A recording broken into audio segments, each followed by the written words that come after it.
आज के इस क्लास में देखेंगे कक्षा 12वीं की प्रैक्टिकल कॉपी को किस प्रकार से पूरा करेंगे। सबसे पहले यहाँ पर कॉपी पर अपना नाम लिखेंगे, फिर क्लास और सेक्शन लिखेंगे, फिर सब्जेक्ट लिखेंगे, फिर रोल नंबर लिखेंगे। ठीक, अब देखेंगे इस सेक्शन को किस प्रकार से फिल करेंगे। यहाँ पर देखेंगे प्रयोग संख्या कौन सा है, 1 है, 2 है, 3 है, ऐसे करके लिख देंगे। ठीक, यहाँ पर अब प्रयोग का नाम क्या है उसको लिखेंगे। जैसे यहाँ पर दिया है परागकणों का 10% शर्करा विनिर्मित घोल के अंकुरण का अध्ययन करना। ठीक, तो ये उसका प्रयोग का नाम है। ठीक, उसका नाम यहाँ पर लिखेंगे और यही जो नाम है प्रयोग में उद्देश्य के रूप में इसको लिखेंगे। ठीक, अब यहाँ पर क्या किया गया है, यहाँ पर पेज नंबर लिखा गया है, मतलब जो प्रयोग है किस पेज से किस पेज तक है। जैसे ये प्रयोग पेज नंबर 1 से पेज नंबर 2 तक है, ये जो है ये 3 से 4 तक है, ऐसे करके इसको फिल करेंगे। अब देखेंगे प्रयोग संख्या 1 क्या है। ठीक,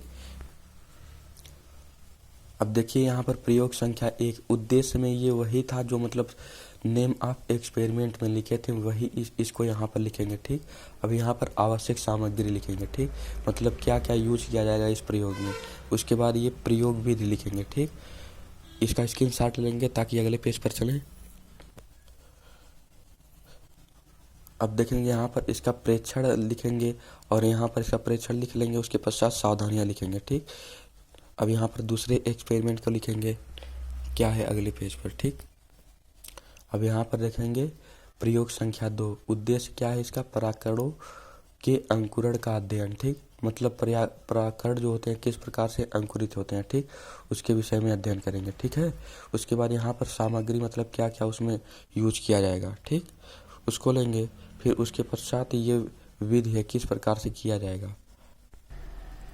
यहाँ पर भी देखेंगे किस प्रकार से इसको कर लेंगे। उसके पश्चात देखेंगे नेक्स्ट पेज पर अब क्या है। अब यहाँ पर इसका फिगर ये बना लेंगे, ये परागकण से रिलेटेड है। इसके बाद नेक्स्ट पेज पर देखेंगे क्या है, ये मतलब दिया गया है यहाँ पर प्रेक्षण, इसके बाद नेक्स्ट दिया गया है, उसके बाद सावधानियाँ दी गई हैं। ठीक, अब नेक्स्ट एक्सपेरिमेंट को देखेंगे क्या है। देखेंगे प्रयोग संख्या 3 में उद्देश्य क्या है, उद्देश्य को पहले लिखेंगे, फिर सामग्री को लिखेंगे क्या क्या मतलब यूज किया जाएगा।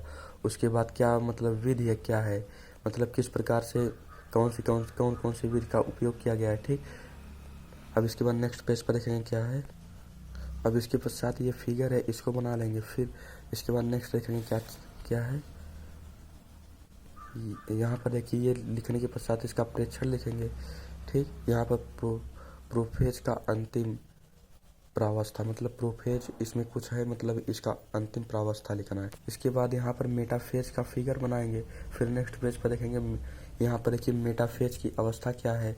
इसके बाद एजाफेज की मतलब बनाएंगे, फिर उसके बाद नेक्स्ट पेज पर देखेंगे क्या, फिर यहाँ पर देखेंगे टेलीफोज क्या होता है उसके विषय में चर्चा किया गया है। फिर इसके बाद नेक्स्ट पेज पर देखेंगे।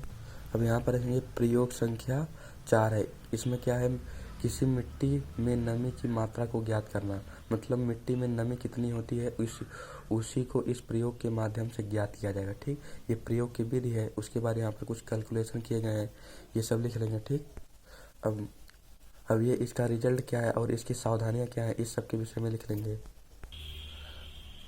अब यहाँ पर देखेंगे प्रयोग संख्या 5, फिर इसका उद्देश्य लिखेंगे मृदा की पीएच ज्ञात करना। ठीक, पीएच के विषय में मतलब ये अम्लीयता और क्षारीयता के विषय में ज्ञात करना है। ठीक, मृदा कितनी अम्लीय है कितना क्षारीय है इसके विषय में यहाँ पर प्रयोग किया गया है। ठीक, आवश्यक सामग्री मतलब इस प्रयोग में कौन कौन सी सामग्री लगेगी। ठीक, इसके बाद प्रयोग की विधि कौन सी होगी, उसके बाद परिणाम क्या होगा, इसका रिजल्ट क्या आएगा। ठीक, इसके बाद नेक्स्ट लिखेंगे। इसके बाद इसकी सावधानी लिखनी है क्या है, मतलब कि किन चीज़ों से बचना है, इसमें कौन कौन सी गलतियां ना हो। ठीक, उसके विषय में चर्चा किया गया है। फिर इसके बाद नेक्स्ट पेज पर देखेंगे ये प्रयोग संख्या 6 है, इसका उद्देश्य विभिन्न स्थान को मृदा के नमूने में जल धारणा की क्षमता ज्ञात करनी है। मतलब क्या है, मतलब विभिन्न स्थानों पर जो मृदा होती है उसमें जल की धारिता कितनी है, मतलब कितने जल होते हैं, कितना भाग मृदा का कितना % भाग जल है। ठीक, इसके विषय में चर्चा किया गया है। ठीक, उसके बाद यहाँ पर आवश्यक सामग्री प्रयोग विधि और निरीक्षण, और इसके पश्चात यहाँ पर देखेंगे इसी से रिलेटेड ये फिगर है। ठीक, मृदा का जल धारण क्षमता ज्ञात करना। ठीक, इस फिगर के माध्यम से दर्शाया गया। ठीक, इसके बाद नेक्स्ट पेज पर देखेंगे ये इसका निरीक्षण तालिका है, मतलब कितना कितना आया निरीक्षण करने के पश्चात, और इसका परिणाम है। ठीक, रिजल्ट क्या आया उस परीक्षण के दौरान। ठीक, तो आज के क्लास में बस इतना ही। धन्यवाद।